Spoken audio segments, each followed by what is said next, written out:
पिछले एपिसोड में समर सिंह और आराध्या की शादी को 1 साल हो चुका था। समीर उनके मैरिज एनिवर्सरी को एक होटल में सेलिब्रेट करना चाहता था, इसलिए उसने पूरी अरेंजमेंट की थी। उसी दिन आराध्या ने मां बनने की खुशखबरी भी दे दी। इस प्रोग्राम में आशा और गीता भी इनवाइटेड थी। गीता आ तो गई थी, लेकिन कुछ हो गया था जिससे वो उदास थी। अब आगे गीता और नंदिनी ने उससे बार बार पूछा, लेकिन वो चाहती थी कि इस खुशी के मौके पर वो उसकी वजह से किसी का भी मूड खराब न करे। तब तक आशा का फ़ोन बजने लगता है। उसके हस्बैंड का फ़ोन था, तो वो थोड़ी साइड में चली गई। इस बात का मौका उठाकर नंदिनी झट से बोली, अब बता दे क्या हुआ। गीता ने कहा, अभी नहीं, आशा को जाने दे, उसके बाद मैं पक्का बता दूँगी। आशा प्रेग्नेंट है, उसके सामने मैं नहीं बताना चाहती। तब तक आशा आ गई। क्या बोल रहे थे दोनों? आशा ने कहा, अरे कुछ नहीं, बस तेरी ही बात कर रहे थे, तेरे चेहरे पर अलग चमक आ गई है। गीता ने कहा। आशा शर्मा गई। तभी समीर वहाँ पर आ गया। कहने लगा, आशा, तुम्हारे हस्बैंड आ चुके हैं और तुम्हें बुला रहे हैं। ये सुनकर आशा दोनों सहेलियों को बाय बोलकर चली गई।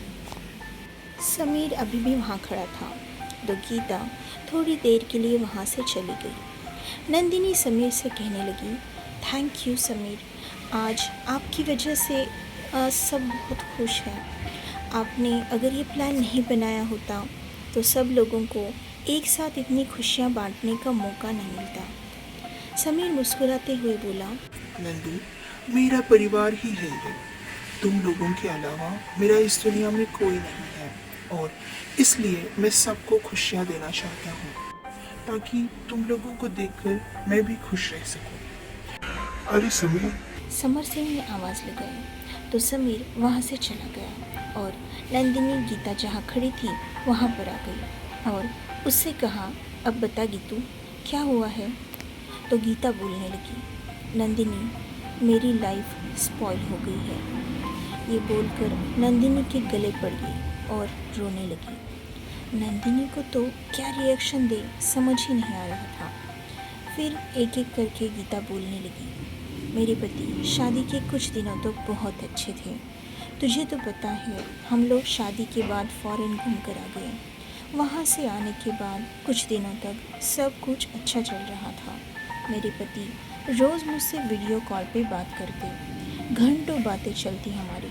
लेकिन ये बातों का सिलसिला धीरे धीरे कम होने लगा। वो अब हफ्ते में एक ही बार कॉल करने लगे। सास ससुर के साथ भी तभी बात करते। उसके कुछ दिनों बाद तो उनका फ़ोन आना ही बंद हो गया। नंबर भी बदल दिया था उन्होंने, इसलिए मैं कॉल भी नहीं लगा पा रही थी। मेरी सास का चचेरा भाई भी वहीं रहता था जहाँ मेरे पति जॉब करते थे। सास ने उनको जानकारी लेने को कहा। फिर 2 दिनों बाद सास के भाई ने जो खबर बताई वो सुनकर मेरे पैरों तले ज़मीन खिसक गई। सास ससुर को मुझसे नज़रें मिलाने में शर्म आने लगी। मेरे पति की ऑलरेडी शादी हो चुकी थी। उन्होंने अपने माँ बाप के लिए मुझसे शादी की थी। ये बात उन्होंने खुद सासू माँ के भाई को बताई। मैं पूरी तरह से टूट गई और अचानक चक्कर आकर गिर गई। जब आँख खुली तो मैं अस्पताल में थी। मेरे बेड की साइड में मेरे माँ बाप और सास ससुर थे। सास रो रही थी। माँ बाप मेरे सर पर हाथ फेर कर आंसू बहा रहे थे। मुझे कुछ समझ नहीं आ रहा था कि यह सब क्या हो रहा है। मैं उठने की कोशिश करने लगी। तभी वहाँ पर नर्स आई और उसने मुझे रोकते हुए कहा, अभी अभी आपका एबॉर्शन हुआ है, आपको कुछ घंटों तक लेटे रहना है, उसके बाद मैं खुद आपको बिठा दूँगी। मुझे एक और झटका लगा। मैंने अपना बच्चा खोया था। मैं बहुत रोने लगी। मेरे सास ससुर मुझसे माफ़ी मांगने लगे। वो मेरे पति की शादी के बारे में कुछ नहीं जानते थे। मेरे माँ बाप तो मुझसे नज़रें नहीं मिला पा रहे थे। उन्हें पछतावा हो रहा था कि उन्होंने बिना पूछताछ किए बस लड़के के पैसे देखकर मेरा रिश्ता कराया था। उस वक्त मैंने कुछ नहीं कहा, बस रो रही थी। पर मेरे सास ससुर ने मुझे बहुत सपोर्ट किया, मेरा हौसला बढ़ाया, इस दुख से बाहर निकाला और आगे की पढ़ाई जारी रखने के लिए मोटिवेट किया।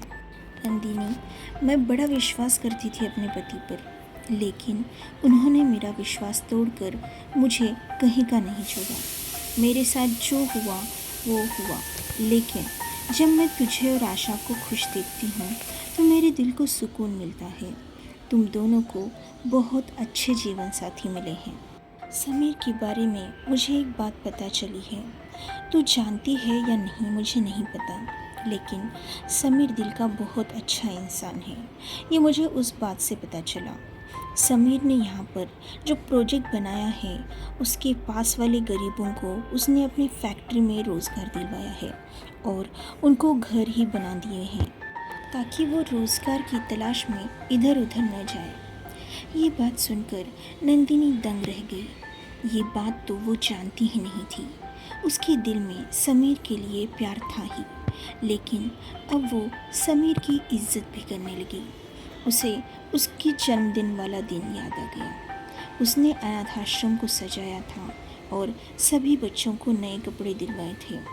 नंदिनी की आंख से खुशी के आंसू छलकने लगे। नंदिनी अब समीर को देखने के लिए बेताब हो गई। तभी समीर उसके सामने आया। नंदिनी को ऐसा लगा कि उसने नंदिनी के दिल की बात सुन ली हो। मुझे ही ढूंढ रही थी ना? बताओ, क्या बताना चाहती हो? नंदिनी शर्मा गई और कहा, समीर, मैं अब शादी के लिए तैयार हूँ। मैं आपसे जल्द से जल्द शादी करना चाहती हूँ। समीर तो दंग रह गया। गीता बहुत खुश हो गई और उसके कान में कहा, बहुत अच्छा डिसीजन लिया है तूने। I am very happy for you. फिर उसने दोनों को बाय बोला और चली गई। समीर अब भी शॉक में था। क्या नंदू, सच में तुम तैयार हो? तुम्हें तो आगे की पढ़ाई करनी थी, प्रोफेसर बनना था ना? उसके बाद ही तुम शादी करने वाली थी। नंदिनी बोली, हाँ, पर वो तो मैं शादी के बाद भी कर सकती हूँ। आप थोड़ी मुझे रोकोगे, लेकिन शादी को देरी करके मैं आप जैसा अच्छा जीवन साथी नहीं खोना चाहती। आप मेरे घर वालों से मामा सास से बात कीजिए और जितनी जल्दी हो सके मेरे घर पे डोली लेकर आइएगा। मैं आपकी दुल्हन बनके आपका इंतज़ार करूँगी। समीर का तो नाचने का मन कर रहा था। प्रोग्राम खत्म हुआ तो समीर जाने से पहले समर सिंह से मिला और उसे ये खुशखबरी बता दी। समर सिंह भी बहुत खुश हुआ। फिर समीर वहाँ से चला गया, ये कहकर कि वो कल हवेली आएगा नंदिनी और उसकी शादी की बात करने। समर सिंह ने भी हंसते हुए उससे विदाई ली। अब दूसरा दिन आ गया। आज कॉलेज को छुट्टी थी। नंदिनी सुबह से ही जल्दी उठकर तैयार हो गई थी क्योंकि समीर आने वाला था। उसे घबराहट भी हो रही थी और खुशी भी। लगभग 11 बजे समीर आ गया। समर सिंह भी आज घर पर रह गया था। समीर को अचानक घर पर देखकर सभी घरवाले खुश हो गए। उसे तुरंत बैठने को कहा, उसे चाय दे दी और फिर आने का कारण पूछा। समीर ने कहा, आप तो जानते हैं हमारी एंगेजमेंट को 1 साल हो गया है।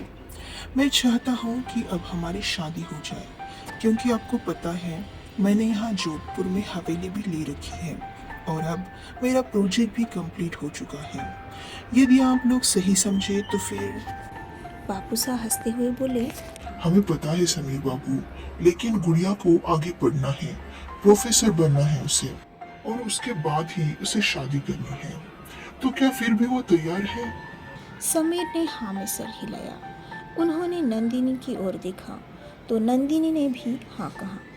सभी घरवाले बहुत खुश हुए। पंडित को बुलाया गया। शादी की तारीख निकाल दी गई।